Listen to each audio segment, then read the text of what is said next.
اپنی چھت اپنا گھر منصوبہ میرے دل کے قریب ہے. آپ سب کو اپنی چھت مبارک ہو. منصوبہ تکمیل کے مرحلے میں ہے. وزیر اعلیٰ پنجاب مریم نواز نے تقریب سے خطاب میں کہا جاتا ہے پنجاب حکومت روز نیا منصوبہ لانچ کرتی ہے جو سچ ہے. 7 ماہ میں 64,000 افراد کو قرض دیا جا چکا ہے. قرض دہندہ اپنی آمدنی سے بآسانی قرض ادا کر سکے گا.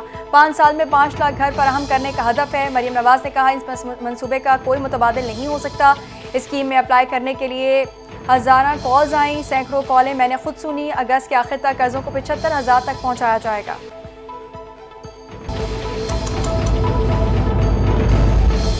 کل کے احتجاج میں لوگوں کی عدم شرکت پر پارٹی میں اور بانی سے بات کروں گا. میں سمجھتا ہوں کل کا دن بڑی حد تک کامیاب رہا. احتجاج اس سے بہتر ہو سکتا تھا اور آئندہ ہوگا. اڈیالہ جیل کے باہر میڈیا سے گفتگو کرتے ہوئے سلمان اکرم راجہ نے کہا ہے کہ توشہ خانہ 2 کا ٹرائل مکمل طور پر غیر آئینی اور غیر قانونی ہے. احتجاج میں شامل نہ ہونے کی اگر کوئی معقول وجہ نہیں تو اس کا جواب دینا پڑے گا.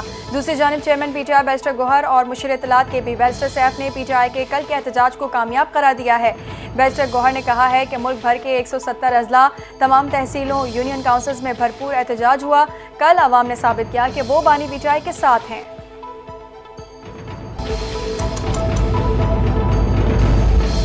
اسلام آباد میں موسلا دھار بارش. مارگلہ کی پہاڑیوں سے آنے والے پانی سے وفاقی دارالحکومت کے نالوں میں طغیانی.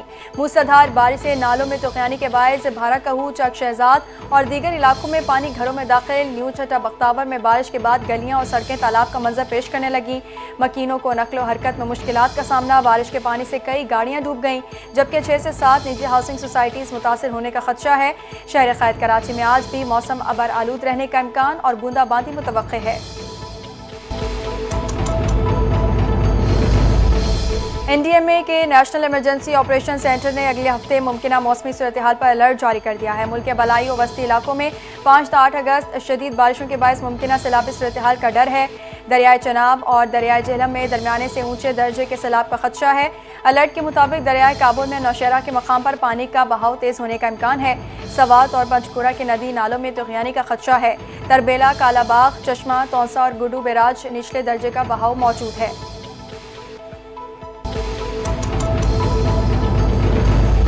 ملک میں بڑھتی بے روزگاری، معاشی عدم استحکام. رواں سال کے ابتدائی 6 ماہ میں 3.5 لاکھ پاکستانی ملک چھوڑ گئے. ملک چھوڑنے والے افراد میں اعلیٰ تعلیم یافتہ افراد سمیت انتہائی تکنیکی افراد بھی شامل ہیں. ڈاکٹر سمیت نرسز کے ملک چھوڑ جانے سے ملک کے نظام صحت میں بھی مسائل بڑھنے لگے ہیں. عرب اخبار گلف نیوز کے مطابق حالیہ چند سالوں میں پاکستان سے نرسز بڑے پیمانے پر روزگار کی خاطر بیرون ملک منتقل ہو رہے ہیں. ڈاکٹرز اور دیگر تکنیکی افراد کی طرح نرسز کو خلیجی ممالک، برطانیہ اور کینیڈا جیسے ممالک پر پرکشش تنخواہوں اور بہتر کام کے ماحول کے ساتھ راغب کیا جا رہا ہے.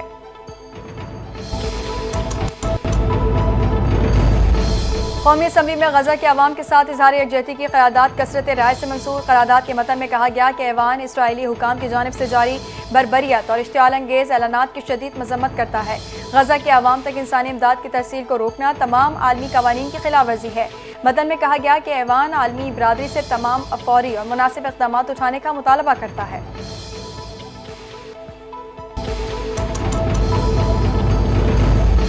اسرائیل کی غزہ میں جنگ کا مقصد فلسطینیوں کو بھوکا مار کر ان کی جدوجہد کو کچلنا ہے. غزہ میں اسرائیلی جنگ کا مقصد سیاسی مقاصد کا حصول یا یرغمالیوں کی رہائی نہیں رہا. اب اسرائیل کے غزہ میں جنگ عوام کو بھوکا رکھنا، ان کی نسل کشی اور فلسطینیوں کی جدوجہد کو ختم کرنا بن گئی ہے.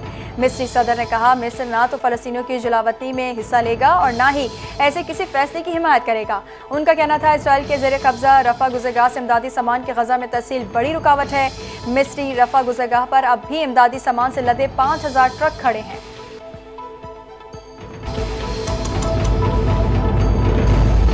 پاکستان میں پولیو کا ایک اور کیس سامنے آ گیا. ملک بھر میں رواں سال 2025 میں پولیو کیسز کی مجموعی تعداد 19 ہو گئی. قومی ادارے صحت کی ریجنل ریفرنس لیبارٹری نے تصدیق کی ہے کہ لکی مروت کی یونین کاؤنسل سلیمان خیل میں 5 ماہ کے ایک بچے میں پولیو وائرس پایا گیا.